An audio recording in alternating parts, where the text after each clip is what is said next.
ایک روز میری بیوی غسل خانے میں نہا رہی تھی، آپ نے دروازے میں سے جھانک کر دیکھنا شروع کر دیا۔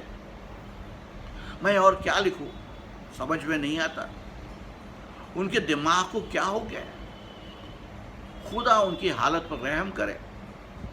میں یہاں دلی میں ہوں اور بہت خوش ہوں۔ میں یہ خط پڑھ رہا تھا کہ ولی محمد آیا، اس کے پاس تقی کا ایک خط تھا، میری طرف بڑھا کر اس نے کہا یہ خط تقی نے دہلی سے اپنے باپ کو لکھا ہے، صرف چند الفاظ ہیں۔ میں نے پوچھا کیا؟ ولی محمد نے کہا پڑھ لیجئے۔ میں نے یہ الفاظ پڑھے، قبلہ والد صاحب، میں یہاں خیریت سے ہوں، آپ نے میرا گھر آباد کیا ہے، میری خواہش ہے کہ آپ بھی اپنا گھر آباد کر لیں۔ ولی محمد نے آنکھوں کا زاویہ بدل کر اپنی نکیلی مونچھوں کو دیکھا اور کہا منٹو صاحب، لڑکا ہوشیار ہو گیا ہے، لیکن مولانا تو اپنی بات پکی کر چکے ہیں۔ کہاں؟